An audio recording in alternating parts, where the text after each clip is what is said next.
से बेटे बेटी में से बदरू निकलती है, तो मैं आप सबको ये याद दिलाना चाहती हूँ और ये बताना चाहती हूँ, आपका ध्यान इस बात की तरफ लेकर आना चाहती हूँ कि किसी इंसान से जब बदरू निकलती है तो वह ये मत सोचे कि अब मेरी ड्यूटी ख़त्म हो चुकी है, क्योंकि जब खुदा ने अपने बेटे बेटियां मुकर्रर किए हुए हैं बदरू तस्वीरों को डांटने के लिए, उनको तो खुदा ने एक अथॉरिटी, एक पावर दी है।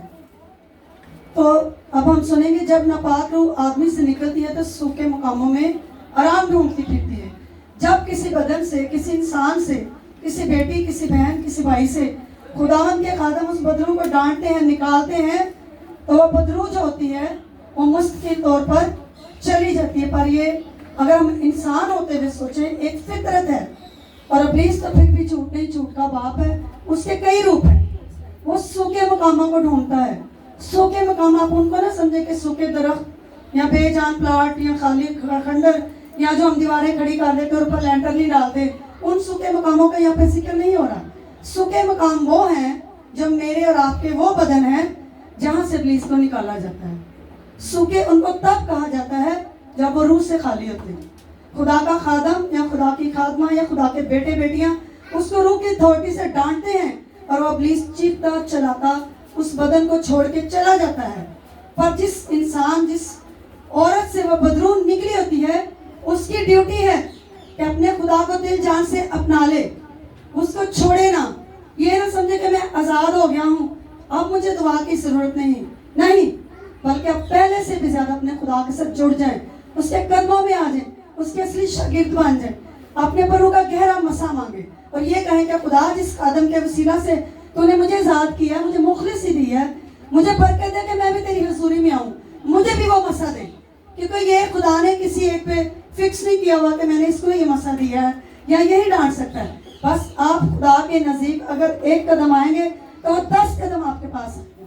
पर शर्त सिर्फ ये है कि खालिस प्यार से, पूरी अकल, पूरी सोच, पूरी समझ, पूरी मोहब्बत से आप उसको अपना लें।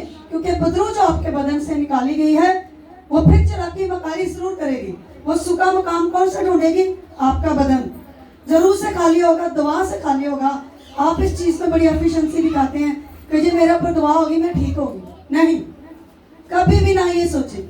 जिसने 5 साल से, 3 साल से, 10 साल से या 6 महीने से आपको जकड़ा हुआ है, आपको पकड़ा हुआ है, उसने आपके अंदर बॉडी में एक अपनी पहचान बनाई हुई है, खुद की आपने, उसने आपकी इंसानियत को ख़त्म किया, आपकी सुख बुद्ध अकल उसने ख़त्म की है। तो यही तो वो करता है जब किसी के अंदर आता है, उसको झूठ, फरेब, चलाकी, मकारी, गाली, ये सब सिखाता है। ये सब सिखाने का क्या मतलब है कि हमारा बदन जो है वो एक ज़मीन, एक प्लाट समझता है कि हमें मिल गया और मैं इसके ऊपर अपना मटीरियल डालूं और इसको अपनी राहों पर लेकर आऊँ। जिस इंसान, जिस औरत, मर्द, बहन, भाई में पहले से ही ये बातें मौजूद हैं, तो आप खुद समझ आ रहा है कि जब हमें किराए का घर चाहिए होता है, तो हम जब विजिट करने जाते हैं मियाँ बीवी या बड़े लोगों को लेके कि हमें जी घर चाहिए, घर खूबसूरत होना चाहिए, उसमें ये हो, टाइल पत्थर से, गैस हो, पानी हो। जब हम जाके देखते हैं, उसको लुक आफ्टर करते हैं सारे को, तो हमें बहुत पसंद आता है। तो हम क्या करते हैं, आपस में डिस्कस करते हैं कि इसका एडवांस दो, रेंट दो और रहना शुरू कर दो, क्योंकि मैं बना बनाया घर मिल गया। इसी तरह जो हमारे बदन है, इब्लीस जब अच्छे लोगों को पकड़ता है जो खुदा में बहुत पक्के होते हैं, वो उनको भी छेड़ने और चलाकी मकारी करने से बाज नहीं आता, क्योंकि वो कोशिश करता रहता है। उसकी ये ड्यूटी है, दिन रात उसका ये काम है।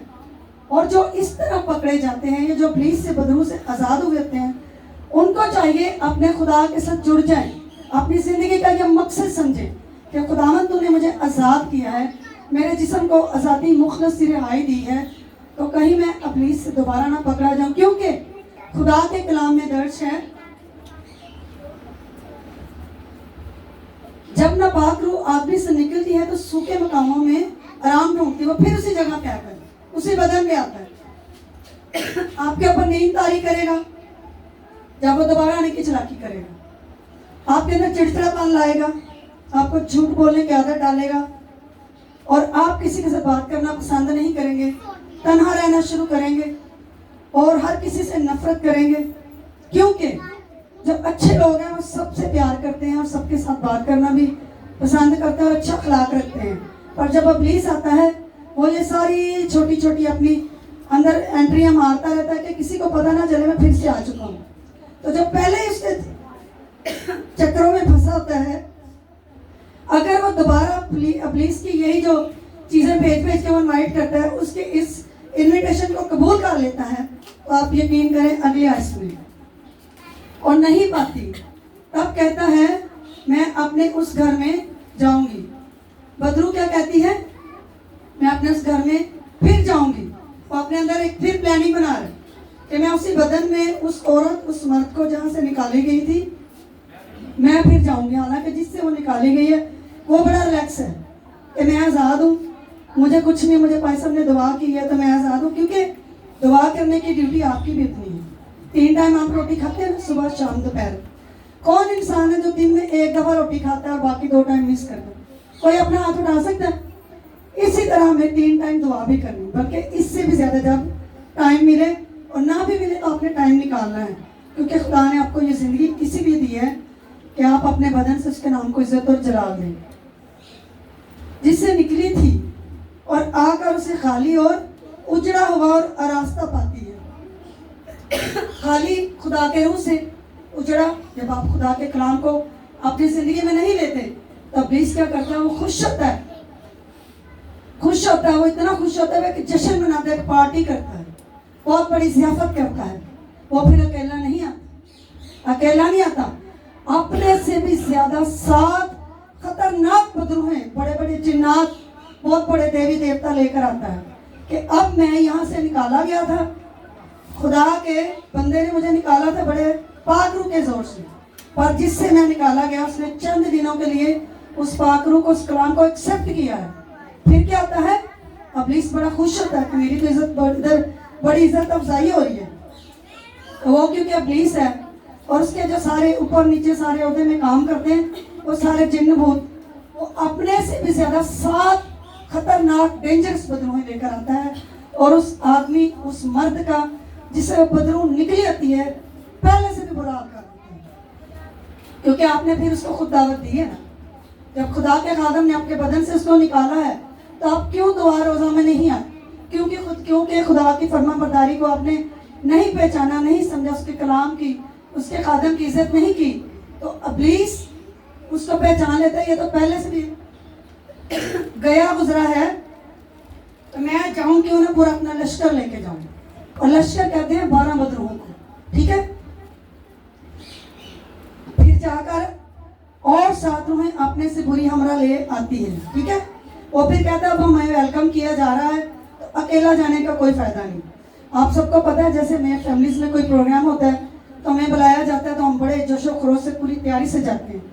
मोस्टली बहनों को ये होता है कि मेरे से कोई खूबसूरत ना लगे, मेरे से अच्छे किसी ने कपड़े जूते ना पहने हो। इसी तरह हर कौम कबीले में, और ये जो बदरूहों का ख़ानदान है, इनकी जो प्लानिंग है, जो शैतान है, वो कभी भी नहीं चाहता कि मैं जहाँ कहीं दोबारा बुलाया जाऊँ, वेलकम किया जाऊँ, तो मैं कुछ छोटी मोटी प्लीज या छोटे मोटे साये ले लूँ। वो बड़ी से बड़ी चीज़ें लेके जाएगा कि आप और आपका ख़ानदान कभी सोच ना सके कि हम फिर खुदा के खादम को बुलाएं तो हम आज़ाद हो जाएं। वो आपको इतना सताएगा, इतना दबाएगा कि आप मजबूर हो जाएंगे कि भाई मैंने नहीं दुआ करानी। तो काइंडली खुदा आपसे सख्त नाराज़ होगा ऐसी हरकतों से। जब आप आज़ाद होते हैं आप अपने खुदा को कभी ना भूला करें। और बदरूहें जो हैं, ये इब्लीस का मैंने आपको जिक्र किया, घमंड की भी बदरू है जो हमने खुद तैयार की हुई है, गरूर की भी बदरू है वो भी हमने खुद तैयार की हुई, और तफरीकेबाजी की बदरू है जो हमने खुद तैयार की कि जी हम कैथोलिक से हैं, मेथोडिस्ट से हैं, हम डाइसिस से, हमने इस पादरी से दुआ नहीं करानी, या इसके दुआ करने से मुझे ये बरकत नहीं मिली, ये हमारे अंदर एक आकड़ आ जाती, अना आ जाती। ये भी सारी छोटी छोटी बदरूहें, तस्वीरें हैं, ये मिल के सब एक बहुत बड़ा जिन इब्लीस तैयार हो जाता है और वो दाखिल होकर वहाँ बसती है। फिर वो रहना शुरू कर देती है क्योंकि उसको अख्तियार मिल जाता है, उसको सनद सर्टिफिकेट प्रॉपर एक प्रूफ मिल जाता है, जी मुझे बुलाया गया, अब कोई मुझे निकाल के दिखा, ठीक है। और उस आदमी का पिछला हाल पहले से भी बदतर हो जाता है। पहले वो एक बदरू का सताया हुआ था, फिर जब वो खुदा की नाफरमानी करता है, उसके कलाम को रिजेक्ट करता है, उसके खादम को रिजेक्ट करता है, उसकी प्रेजेंस, उसकी रूह को रद्द करता है, खुदा की स्पिरिट को, तो इब्लीस क्या करता है? पहले से भी ज्यादा 7 खतरनाक गंदी बदरूहें लेकर आता। जब पहले वो एक बदरू से सताया जाता था, अब 7-7 बदरूएं उसको सताती और चकनाचूर करती, उसके जिस्म को तोड़ती और मरोड़ती हैं, जिस तरह चाहे हुक्मरानी करती हैं। इस जमाना के बुरे लोगों का भी ऐसा ही हाल है, ठीक है। इस जमाना में जो बुरे लोग हैं अपने आप को बहुत बड़ा समझते हैं कि मैं जी कोई बहुत बड़ा चौधरी को। बहुत सारे लोग कहते हैं जी पादरी साहब बोलते नहीं, यीशु के भतीजे आ गए, ठीक है। हर किसी को इख्तियार नहीं बदरूहों तस्वीरों के साथ लड़ने का। यूं ही आप ये नहीं कह सकते हम भी मसीही हैं, ये मेरा दादा परदादा खानदानी मसीह हैं तो मैं भी बाइबल पकड़ सकता हूँ। बाइबल को पकड़ना आसान काम नहीं है। इसके लिए रातें गुजारनी पड़ती हैं, घुटनों को दर्द तकलीफ अजियत देनी पड़ती है, अपनी आंखों से आंसू निकालने पड़ते हैं। यूं ही नहीं खुदा का मसा उसका कलाम मिलता। रात को मेरे अब्बू के घर हम एक प्रोग्राम में गए थे, वहाँ से हम काफ़ी देर से आए। मेरा क्योंकि सुबह मैसेज था तो यहाँ के ये सब सो गए हैं, तो आप यकीन करें 3:20 तक मैं पूरी तैयारी करती हूँ। पूरी बाइबल को मैंने पढ़ा। मैंने कहा खुदावंद तू किस टॉपिक पे जा रहा है कि मैं बोलूँ, किस चीज़ की हमारी कलीसिया को ज़रूरत है, तो मुझे वो बता, वो गाइड कर। बहुत सारे मैसेजेस आए, जब मैं डीप जाना चाहूँ फिर मेरा हाथ कहे कि आगे और कुछ खोल, और यहाँ पे आके मेरी ब्रेक लग गई। और यहाँ पे भी जब अभी 5-6 मिनट मेरे आने के बाद मेरे साथ खुदा का कलाम कर रहा था, मैंने कहा खुदावंद मैं तेरे मज़हब पे बैठी हूँ, अभी भी तेरा इरादा यही है कि मैं इस पे बोलूँ। फिर मैं पुराने अंदमे में गई, मैंने देखना चाहा पर नहीं, फिर वही आया। इसका मतलब है कि हमारी कलीसिया को इस खुराक की ज़रूरत है। और एक और मैं आपको बात बताऊं, ये जो हमारे बदन है ये खुदा ने यूं ही नहीं हमें दी। पैदाइश में अगर हम गौर करें तो खुदा ने क्या कहा, उसने दुनिया बनाई 7 दिन में, ये आप सबको पता है। फिर उसने आदम बनाया, उसने कहा ये अकेला है, फिर उसने उस पर गहरी नींद भेजी और उसकी पसलियों में से पसली ली और गोश्त लिया और हवा बनाई। और उसने जब उनको मिट्टी से साना तो उसने उनकी जो शक्लें हैं अपनी शक्ल पर बनाई और उनको पकड़ा और उनके नथनों पे अपना दम फूंका और वो जीती जान हो गई। और उसका ये सारा कुछ बनाने का क्या मकसद है कि हम ये चलाकियाँ मकारियाँ करें, एक दूसरे को बताएं वो ज़्यादा काली है, मैं ज़्यादा गोरी हूँ, मेरा खानदान, मेरी बैकग्राउंड ज़्यादा है, मैं स्ट्रॉन्ग हूँ, मैं पढ़ी लिखी हूँ, मेरे भाई है, मेरे वो हमारे पास गाड़ी है, बंगला है, घर नहीं। उससे हमें इसीलिए बनाया, हमारे बदनों को तहरीर इसलिए सारी बिल्डिंग बनाई कि असल जो उसका रहने का घर है हमारा बदन है, जो उसकी हैकल है। ये प्लीज के रहने की जगह नहीं है।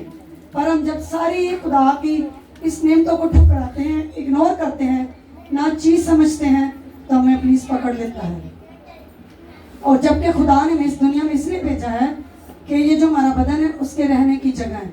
उसने कहा तेरे दिल के दर पर यीशु खटखटाता, खोलो तुम दरवाजा, वो है आना चाहता, बनना चाहता वो है, हाँ तेरा ही मेहमान आज। जब हम किसी को मेहमान बनाते हैं तो अपने घर को सजाते हैं, अपने दिल के और घर के दरवाजे खोलते हैं ताकि वो हमारे साथ अंदर आए, रफाकत करे और खाना खाए। और जब हम दरवाजा ही नहीं खोलेंगे, अपने घर को ही नहीं सजाएंगे और उसका वेलकम ही नहीं करेंगे, वो कहाँ आएगा, कहाँ बैठेगा और खाना खा के रफाकत कहाँ करेगा।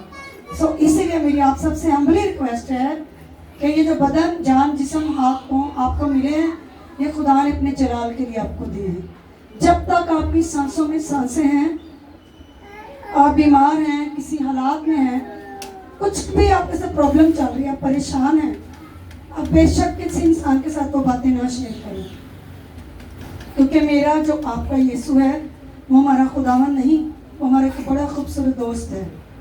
वो हमारी सारी सीक्रेट बातों को जानता है जो हम अपनी अम्मी, अबू, बहन, भाई, पादरी साहिबान को या बुआ जी को या मीटिंग्स में बहनों को नहीं बताना चाहते। तो ये भाइयों के लिए भी यही है कि अगर आप अपने बड़े भाई को, अपने अब्बू को, किसी के साथ या अपने खादम के साथ नहीं शेयर करना चाहते, तो जो हमारा यीशु है हमारा एक बहुत अच्छा दोस्त है। अपनी हर वो बात आप उसके साथ शेयर कर सकते हैं जो आपके मुंह तक आती है और आप शर्म से नीले पीले हो जाते हैं, क्योंकि आपका जो खुदावंद है मेरे और आपके दिलों और गुर्दों को जानता है। अपनी हर बात उसके साथ शेयर करें तो वो आपकी बात पूरी होने से पहले आपके उस मसले से आपको आज़ाद कर देगा, क्योंकि उसने हमें इसलिए तख्लीक किया कि जाओ तुम सब कौमों को मेरे नाम से शागिर्द बनाओ और उनको बाप, बेटे और उन कुद्दस के नाम से बपतिस्मा दो। जब आप अपने बदन उसको दे देंगे क्योंकि यीशु मैं तेरी बेटी, मैं तेरा बेटा, मेरा बदन, मेरी दिल, मेरी जान, मेरा सब कुछ तेरा है। तो इसमें आ हुकूमत कर, मुझे बता कि मैं तेरे लिए क्या करूं। तूने मेरी माँ के बदन से मुझे इस दुनिया में भेजा। अब मैं जवान हूँ, अच्छे बुरे की समझ रखता हूँ। मुझे बता कि किस मकसद के लिए तूने मुझे भेजा, मैं वो करूं। और ये कभी ना शर्माए कि आप नानी हैं, आप दादी हैं, आपकी शादी हो चुकी, आप अभी छोटी हैं, या आप बुजुर्ग हैं, या आपके बाल वाइट हो गए, मुंह में दांत नहीं, आप खुदा की नज़र में बच्चे ही। और एक बात आपको और बताऊं कि खुदा की नज़र में एक दिन है ना जो 1000 साल के बराबर है, और 1000 साल एक दिन के बराबर है। शायद अभी वो दिन शुरू हुआ नहीं, तो मैं नहीं सोच रही कि जी मैं बूढ़ी हो गई हूँ, मेरे बच्चे बड़े हो गए, जी मैं बूढ़ा हो गया हूँ, मेरे सर पे तो कोई बाल नहीं रही है, कोई उम्र है खुदा को याद करने। नहीं, खुदा को याद करने की, अपनी जिंदगी देने की, उसको अपने अंदर लेने की, अपना उसका रूह अपने पर मांगने की कोई उम्र नहीं। बिला झिझक बेशर्म हो या हो के आप अपने खुदा को पुकार सकते हैं। आम कोई काम करे, आप शर्मिंदा होती, मुझे शर्म आ रही है, मुझे बड़ी हया आ रही है, काम मैंने नहीं करना। वाहिद एक आपका यीशु, आप किसी भी उम्र में इसको अपना ले, वो आपके साथ खड़ा हो जाएगा। वो सो इसी इंतजार में रहता है कि कौन सी मेरी बेटी, मेरा बेटा, वो यूं अपनी बाहें फैलाए इंतजार करता है। वो आपको चूमता है, अपने सीने से लगाता है, आपके आंसू पोंछ देता है।